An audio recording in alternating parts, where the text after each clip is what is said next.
Assalamualaikum warahmatullahi wabarakatuh. Baiklah, bertemu lagi dengan saya Rosi Islamiati, dosen Bahasa Indonesia. Baiklah, pada pertemuan kali ini kita akan membahas tentang konsep dan langkah menulis karya ilmiah. Lalu apa yang kalian ketahui tentang karya ilmiah? Karya ilmiah itu hasil pemikiran pada suatu disiplin ilmu yang disusun secara sistematis. Sistematis itu urut, kemudian logis, benar, bertanggung jawab, dan menggunakan bahasa yang baik dan benar. Itu menurut pernyataan dari Pateda tahun 1993 di halaman 91. Yang B, artikel dalam karya ilmiah adalah suatu karangan yang membahas tentang tema tertentu. Jadi ada satu tema tertentu. Kemudian artikel dapat mengenai hasil penelitian atau studi kepustakaan. Hasil penelitian ini maksudnya adalah hasil penelitian lapangan. Jadi langsung terjun ke lapangan, wawancara misalnya.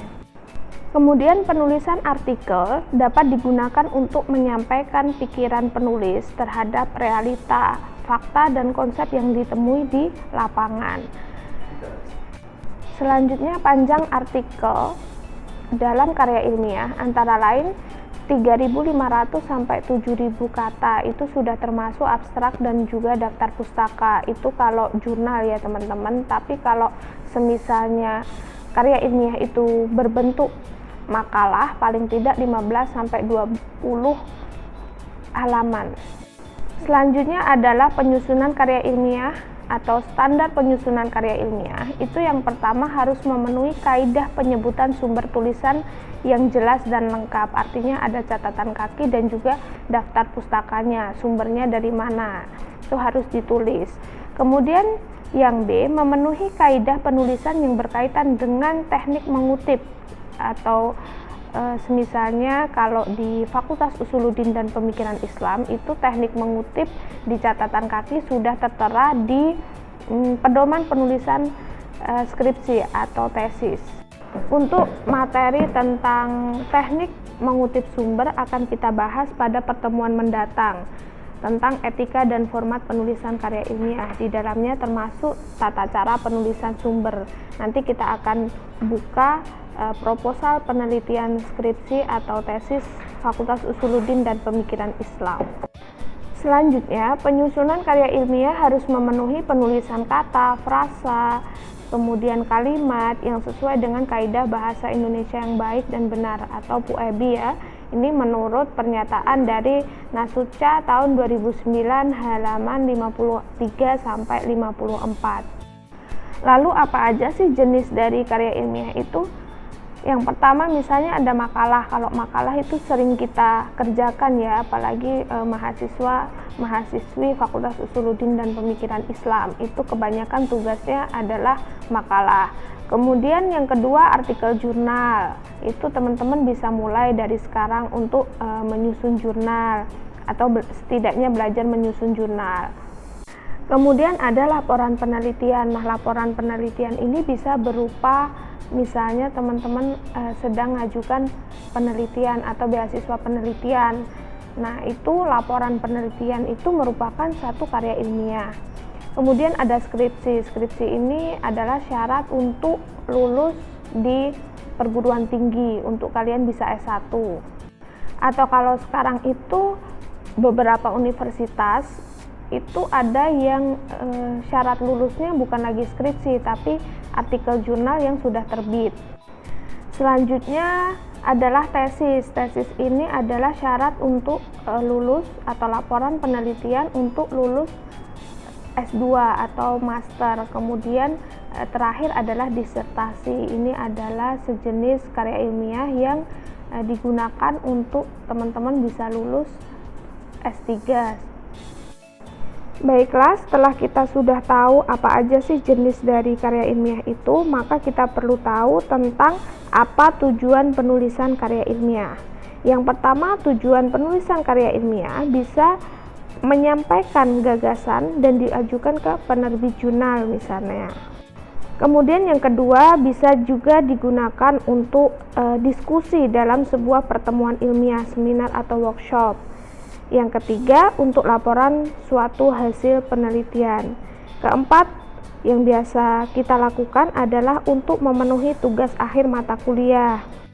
Ya, tugas akhir ini bisa berupa misalnya skripsi, tesis, disertasi begitu, atau bisa juga makalah untuk UAS atau UTS, dan terakhir untuk mengikuti perlombaan.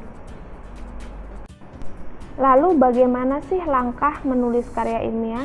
Kalau di dalam buku referensi yang saya gunakan sebenarnya ada 6 langkah menulis karya ilmiah, tetapi untuk mempermudah kita dalam belajar maka saya pecah menjadi ini 9 ya. Yang pertama, temukan tema apa yang ingin ditulis. Kalau di jurnal itu sudah ada template-nya, atau tema dalam jurnal itu sudah ada. Jadi kita tidak perlu mencari tema besar terlebih dahulu. Kalau di dalam makalah biasanya dosen sudah memberikan tugas makalah dan juga tema-temanya begitu. Kemudian yang kedua adalah carilah permasalahan atau keunikan dari tema yang telah Anda pilih.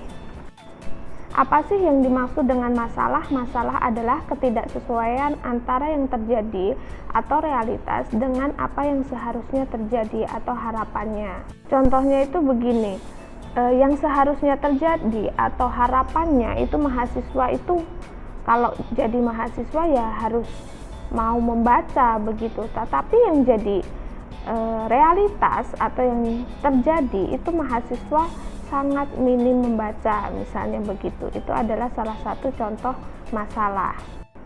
Lalu yang ketiga adalah tulislah tujuan penulisan artikel. Misalnya bertujuan untuk menggambarkan, untuk memberikan solusi, atau memunculkan teori baru. Kemudian yang keempat adalah rumuskan beberapa ide pokok artikel dalam bentuk rumusan masalah.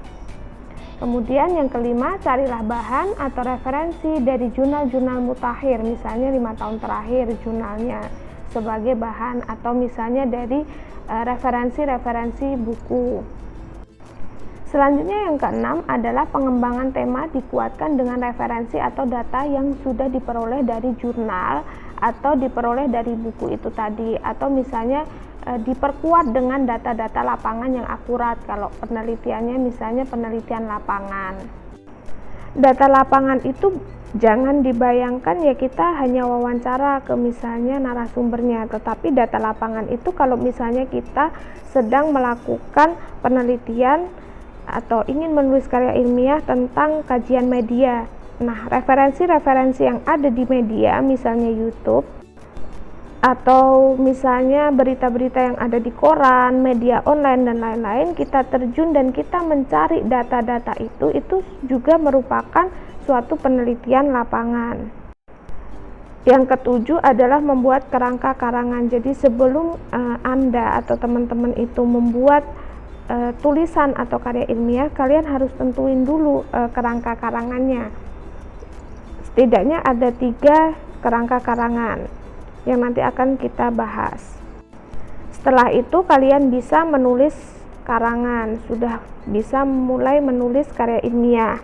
Dan yang terakhir adalah menyunting. Menyunting itu mengedit, jadi baik mengedit teknisnya, kemudian sistematikanya, dan lain-lain. Itu adalah proses terakhir setelah karangan itu terbentuk atau karya ilmiah itu terbentuk.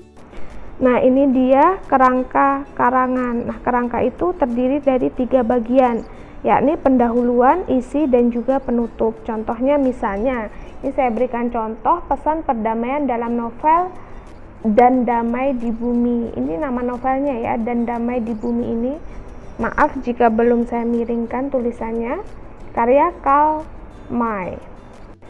Kerangka pertama yakni pendahuluan yang berisi tentang konsep perdamaian, dan yang kedua adalah gambaran umum tentang Karl May. Selanjutnya isi atau kerangka yang kedua berupa isi, yakni membahas tentang pertama sketsa biografis Karl May, dan yang kedua adalah pesan perdamaian dalam novel Dan Damai di Bumi karya Karl May, dan juga signifikansi pesan perdamaian dalam novel Dan Damai di Bumi karya Karl May bagi pembangunan perdamaian di Indonesia. Itu isinya ya. Dan terakhir, kerangka terakhir adalah penutup yang berisi kesimpulan dan juga saran.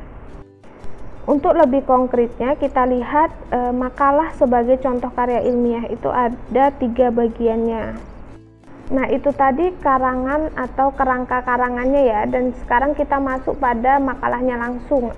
Setidaknya ada 3 bagian dari makalah. Yang pertama adalah bagian awal.